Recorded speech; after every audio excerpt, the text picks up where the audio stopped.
ಮೊದಲನೇದಾಗಿ ಏನಂತ ಹೇಳ್ತಾನೆ ಗೊತ್ತಾ, ಆತನಲ್ಲಿ ಬೇರೂರಿಕೊಂಡು ಭಕ್ತಿ ವೃದ್ಧಿಯನ್ನು ಹೊಂದಿ. ಬೇರೂರಿಕೊಂಡು ಅಂದ್ರೆ ಏನು? ಒಂದು ಗಿಡಗ ಬೇರು ಇರ್ತಾವ, ಆ ಬೇರೆ ಏನಾಗ್ತಾವ, ಒಳ ಹೋಗ್ತತೆ.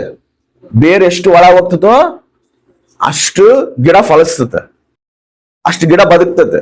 ಈ ಬೇರು ಒಳಗೋಗಿ ಆ ಒಂದು ಒಳಗಿರುವಂತ ಸಾರನ ಎಳ್ಕೊಂಡಿಲ್ಲ ಅಂದ್ರೆ ಫಲಿಸತ ಗಿಡ? ಫಲಿಸೋದಿಲ್ಲ.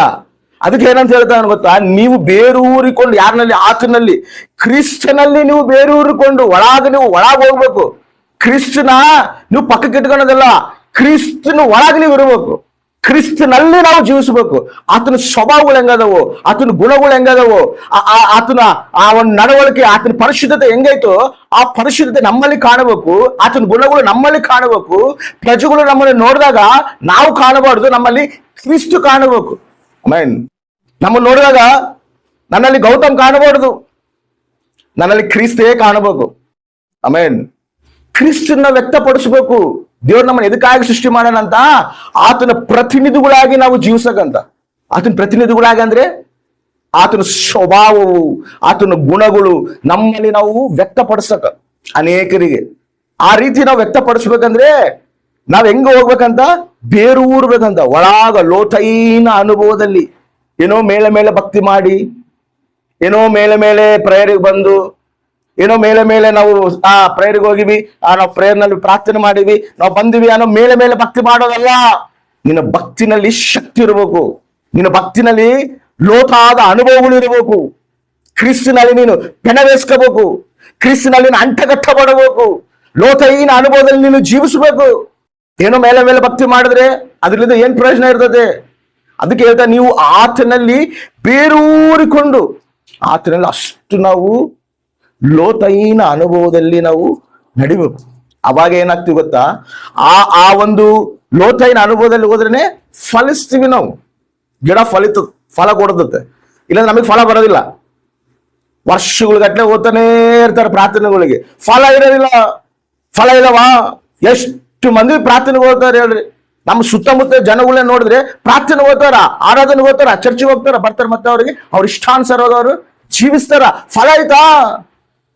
ಕ್ರಿಸ್ತು ಅವ್ರಲ್ಲಿ ಕಾಣ್ದಾನ? ಅದ ಕ್ರಿಸ್ತು ಮಾರ್ಗ. ಅದಕ್ಕಾಗಿ ದೇವ್ರು ನಮ್ಮನ್ನು ಕರೆದಾನ. ಎದಕ್ಕಾಗಿ ದೇವ್ರು ನಮ್ಮನ್ನು ಕರೆದಾನ? ನೀವು ಫಲಿಸುವಂತವರಾಗಿರ್ಬೇಕು. ನನ್ನಲ್ಲಿ ನೀವು ಫಲಿಸಬೇಕು. ಫಲಿಸಿ ನಿಮ್ಮ ಫಲವು ಅನೇಕರಿಗೆ ಕಾಣಬೇಕು. ಕಂಡಿಲ್ದಂಗ ಏನೋ ಭಕ್ತಿ ಮಾಡೀವಿ, ಏನೋ ನಾವು ದೇವ್ರ ಹತ್ರ ಎದೀವನಂತೇಳಿ ಭಕ್ತಿನ ನಾವು ಮಾಡಕ್ ಹೋಗಿವಿ ಅಂದ್ರೆ ಆ ಭಕ್ತಿನ ದೇವರೇ ಮೆಚ್ಚೋದಿಲ್ಲ. ಮನುಷ್ಯರನ್ನ ಮೆಚ್ಚಿಸುವಂತವ್ರಾಗಿರಬಾರ್ದು, ನಾವು ದೇವ್ರನ್ನ ಮೆಚ್ಚಿಸ್ಬೇಕು. ಆಮೇನ್.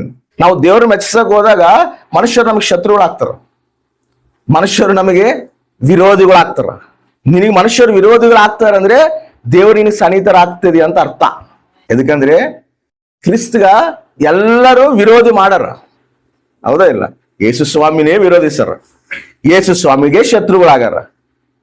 ನಾವು ಆತನ ಮಾರ್ಗದಲ್ಲಿ ನಡೀತಿದೀವಿ ಅಂದ್ರೆ ನಮಗ್ ಕೂಡ ವಿರೋಧಿಸ್ತಾರ, ನಮಗ್ ಕೂಡ ಶತ್ರು ಇರ್ತಾರ. ಅದು ನೋಡಿ ನಾವೇನು ದೊಡ್ಡ ಬಾಧೆ ಬೀಳೋ ಅವಶ್ಯಕತೆ ಏನಿಲ್ಲ. ನೀನ್ ನನ್ನ ಹಿಂಬಾಲಿಸ್ತದೆ ಅಂದ್ರೆ ನೀನು ಉಪೇಕ್ಷಿಸ್ಕೊಂಡು ನನ್ನ ಸಿಲುವೆನ ಎತ್ಕೊಂಡು ಬಾ. ನನ್ನ ಸಿಲುವೆ ಅಂದ್ರೇನೆ ಶ್ರಮ. ಈ ಶ್ರಮಗಳ ಮಧ್ಯದಲ್ಲಿ, ಈ ನಿಂದೆಗಳ ಮಧ್ಯದಲ್ಲಿ, ಈ ಅವಮಾನಗಳ ಮಧ್ಯದಲ್ಲಿ ನಾವು ನಡೆಯುವಾಗ ಆತನಲ್ಲಿ ನಾವು ಸನ್ನಿಹಿತರಾಗಿ, ಆತನಲ್ಲಿ ನಾವು ಲೋತೈನ ಅನುಭವದಲ್ಲಿ ನಾವು ನಡೆಯುವಂತವರಾಗಿರ್ತೀವಿ. ಕ್ರೈಸ್ತವನಿಗೆ ನಿಂದೆ ಆಗ್ಲಿ, ಅವಮಾನ ಆಗ್ಲಿ, ಶತ್ರುಗಳಾಗ್ಲಿ ಬಂದಿಲ್ಲ ಅಂದ್ರೆ ಅವನಿನ್ನ ದೇವ್ರಿಗೆ ಸರಿಯಾಗಿ ಕನೆಕ್ಟ್ ಆಗಿಲ್ಲ ಅಂತ ಅರ್ಥ.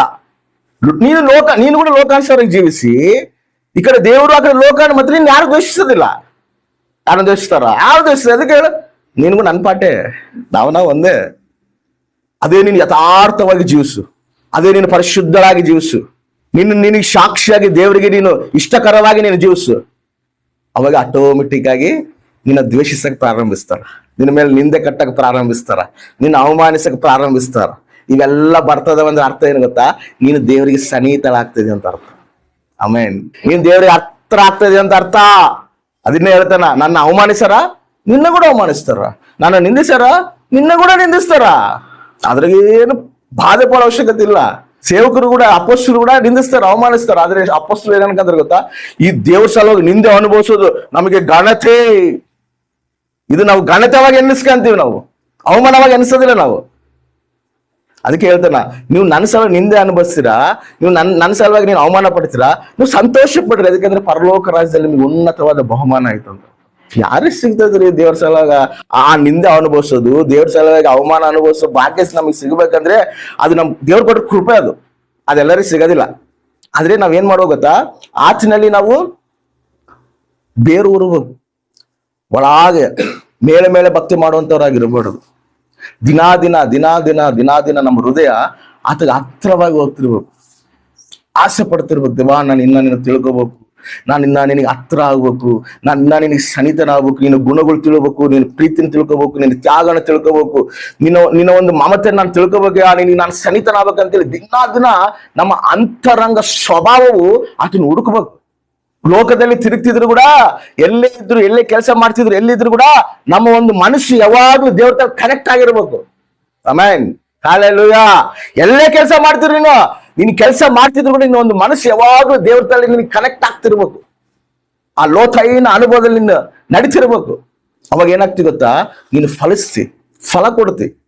ಆಟೋಮೆಟಿಕ್ ಆಗಿ ನಿನ್ನಲ್ಲಿ ಏನು ಬರ್ತದೆ ಗೊತ್ತಾ, ಫಲ ಬರ್ತದೆ. ನಿರಂತರವಾಗಿ ಹೋರಾಡಬೇಕಿದು. ಆತ್ಮೀಯ ಜೀವಿತದಲ್ಲಿ ಸ್ವಲ್ಪ ದಿನ ನಾನು ಹೋರಾಡದೆ, ಆಮೇಲೆ ಮತ್ತೆ ಸ್ವಲ್ಪ ದಿನ ಬಲಹೀನಳಾಗಿ ಮತ್ತೆ ನಾನು ಹಿಂದೆ ಬಿದ್ದೆ ಅನ್ನಬಾರ್ದು. ನಿರಂತರವು ನಾವು ದೇವರಿಗೆ ಸನ್ನಿಹಿತರಾಗ್ತಾನೆ ಇರ್ಬೇಕು. ಯಾಕಂದ್ರೆ ಬಾರಿ ಮಂದಿ ಏನ್ ಮಾಡ್ತಾರೆ ಗೊತ್ತಾ, ಫಸ್ಟ್ಗೇನೋ ಬೇಸ್ ಆತ್ಮೀಯ ಜೀವಿತದಲ್ಲಿ ಬೇಸ್ ಬಲ ಹೊಂದುತ್ತಾರ, ಬೇಸ್ ಆತ್ಮೀಯ ಜೀವಿತದಲ್ಲಿ ದೇವ್ರಿಗೆ ಸನ್ನಿಹಿತರಾಗ್ತಾರ, ಬೇಸ್ ಕನೆಕ್ಟ್ ಆಗ್ತಾರ, ಬೇಸ್ ಇರ್ತಾರ. ಬರ್ತಾ ಏನಾಗ್ತಾರೆ ಗೊತ್ತಾ, ಬಲಹೀನರಾಗ್ತಾರ, ಹಿಂದೆ ಬರ್ತಾರ. ಹಂಗಿರಬಾರ್ದು. ನಾವು ನಿರಂತರವಾಗಿ ದೇವ್ರಿಗೆ ಸನ್ನಿಹಿತರಾಗುವಂತವ್ರಾಗಿರ್ಬೇಕು. ನಿರಂತರವಾಗಿ ದೇವ್ರನ್ನ ನಾವು ಕನೆಕ್ಟ್ ಮಾಡ್ಕೊಂಡು ನಾವು ಹೋಗುವಂತವ್ರಾಗಿರ್ಬೇಕು. ಅದಕ್ಕೆ FSC ಸಂಘಕ್ಕೆ ಹೇಳ್ತಾನ, ನೀನು ಮೊದಲ ಪ್ರೀತಿ ನಿನ್ನಲ್ಲಿ ಕಾಣ್ತಿಲ್ಲ ನನಗೆ. ಮೊದಲು ನೀನ್ ನನಗೆ ಎಷ್ಟು ಕನೆಕ್ಟ್ ಆಗಿದ್ದೆ, ಮೊದಲು ನೀನ್ ನನಗೆ ಎಷ್ಟು ಸನ್ನಿಹಿತಳಾಗಿದ್ದೆ, ಮೊದಲು ನೀನ್ ನನಗೆ ಎಷ್ಟು ನನ್ನ ನೀನು ಹುಡುಕ್ತಿದ್ದೆ, ಆ ಪ್ರೀತಿ ಇವಾಗ ನಿನ್ನಲ್ಲಿ ಕಾಣ್ತಿಲ್ಲ ಅಂತ ಹೇಳ್ತಾನ ದೇವ್ರು. ಕಾಣ್ಬೇಕದು. ಪ್ರಾರ್ಥನೆನೋ ಒಂದು ಆ ಅನುಭವ, ದೇವ್ರ ತಲೆ ಸನ್ನಿಧಿನಲ್ಲಿ ನಾವು ಅನುಭವಿಸಿರೋ ಅನುಭವಗಳು ನಾವೆಲ್ಲ ಮತ್ತೆ ನಮ್ಮಲ್ಲಿ ಕಾಣಬೇಕು. ಆ ರೀತಿ ನಾವು ನಡೆಯುವಂತವ್ರಾಗಿರ್ಬೇಕು. ದೇವ್ರ ಅದನ್ನ ಹೆಚ್ಚಿಸ್ತಾರೆ ನಮ್ಮನ್ನು. ನಾವು ದೇವ್ರಿಗೆ ಸನ್ನಿಹಿತರಾಗ್ಬೇಕು, ದೇವ್ರಿಗೆ ಮತ್ತೆ ಕನೆಕ್ಟ್ ಆಗ್ಬೇಕು. ಕೇಳ್ಬೇಕಯ್ಯ, ನಾನು ನಿನಗೆ ಇನ್ನ ಸನ್ನಿಹಿತಳಾಗ್ಬೇಕಯ್ಯ, ನಾನು ಇನ್ನ ಸನ್ನಿಹಿತನಾಗ್ಬೇಕು, ನಾನು ನಿನ್ನಲ್ಲಿ ಫಲಿಸ್ಬೇಕಪ್ಪ. ನೀನ್ ಎದಕ್ಕಾಗಿ ನಾನು ಕರೆದಿಯೋ ಅದು ನನ್ನ ಜೀವನದಲ್ಲಿ ನೆರವೇರ್ಬೇಕು. ನೆರವೇರಿಸು ಪ್ರಭುವ. ನಮ್ಮನ್ನ ನಾವ್ ಏನ್ ಮಾಡ್ಬೇಕು ಗೊತ್ತಾ, ಸರೆಂಡರ್ ಮಾಡ್ಕೋಬೇಕು. ನಮ್ಮನ್ನ ನಾವು ಟೋಟಲ್ ಆತಗೆ ಅಪ್ಪಗಿಸ್ಕೋಬೇಕು. ಯಾವಾಗಾದ್ರೂ ನಮ್ಮನ್ನ ನಾವು ಆತನ ಕೈಗೆ ಅಪ್ಪಗಿಸ್ಕೊಂತೀವೋ ಅವಾಗ ಆತನ ಕೈ ನಮ್ಮನ್ನು ತಗಂತಾನ. ನಾವು ಹೋರಾಡಬಾರ್ದು. ನಾವು ಹೋರಾಡಿವಿ ಅಂದ್ರೆ ನಮ್ಮ ಶಕ್ತಿ, ನಮ್ಮ ಬಲ, ನಮ್ಮ ಒಂದು ಇದು ಕೆಲಸ ಮಾಡೋದಿಲ್ಲ. ಆತಗೆ ಸರೆಂಡರ್ ಆಗ್ಬೇಕು, ಆತಗೆ ವಿಧೇಯರಾಗ್ಬೇಕು. ಆತಗೆ ವಿಧೇಯರಾದಾಗ ಆತ ನಮ್ ಕೈ ಹಿಡ್ಕೊಂಡು ಅವಾಗ ಆತ ನಮ್ಮನ್ನ ನಡೆಸ್ತಾನೆ. ಅವಾಗ ನಾವೇನಾಗ್ತೀವಿ ಗೊತ್ತಾ, ನಿರಂತರರಾಗ್ತೀವಿ.